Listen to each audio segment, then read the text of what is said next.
ए बा भन्ने शीर्षक रहेको छ, जहाँ बुबा र छोराको संवाद रहेको छ, जहाँ बुबाले सपनीमा आफ्नो छोरालाई देख्नुहुन्छ, दुःख कष्टले बोलाइरहेको हुन्छ।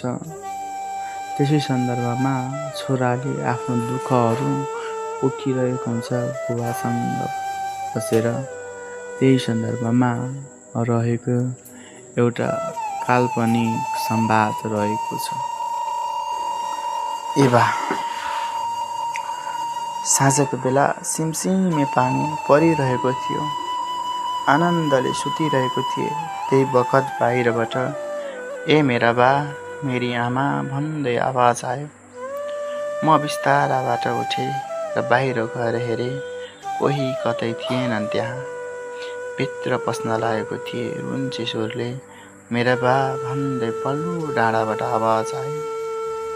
अर्को डाँडाबाट ए मेरी आमा भन्दै आवाज आयो। उताबाट आवाज आयो, म ठुले हो बा, म ठुले हो भन्दै बोलायो। बा रुन लाए, ठुले भन्दै। बा नरो बा, तिम्रो सपना पुरा गर्छु भनी हिँडेको थिए बा। नरो बा, सुन न बा, तिमी र आमासित धेरै मनका कुरा गरौँ भन्ने थियो, तर पाइन। बा पिँढीको डिलमा बसेर रुन लागे। ठुले बा नरौ बा, जीवन लामो छ तिम्रो। तिमी रोयौ भने आमालाई कसले सम्हाल्छ? तिम्रो दुःख बिसाउन भनी कति सपना बोकी गएको थिए बा।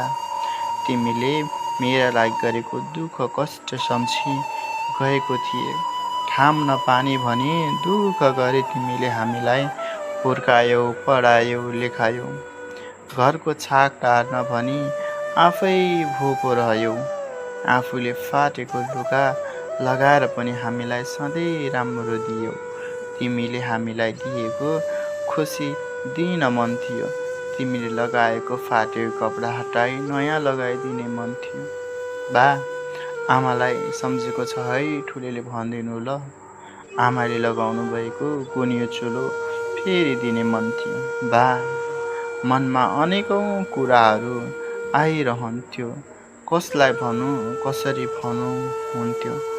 आज यो दैवले नि कुन अवस्थामा पारी आफ्नो मनको कुरा दुःख व्यक्त गरिरहेछु। साउसँग काटेको ऋण तिरौला भनेको थिएँ।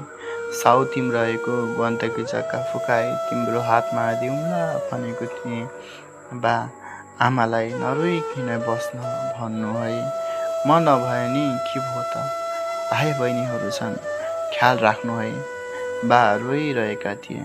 सुन न बा, तिमी यसरी रोएको देख्न सक्दिन के मैले? नरौ न बा।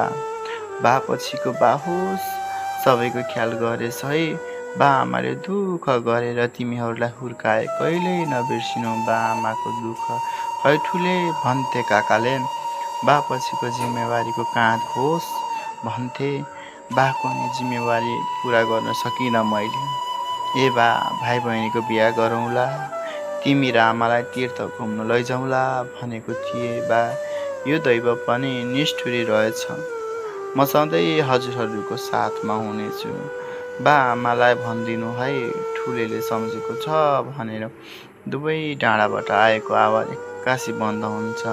ए मेरा बा, मेरी आमा, म गए है, ख्याल राख्नु भन्दै आवाज त्यहाँ हराउँछ।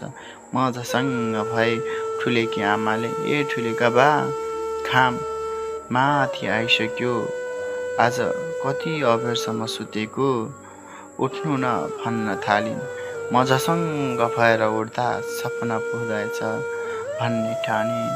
मनमनै हे प्रभु भन्ने र सम्झिए।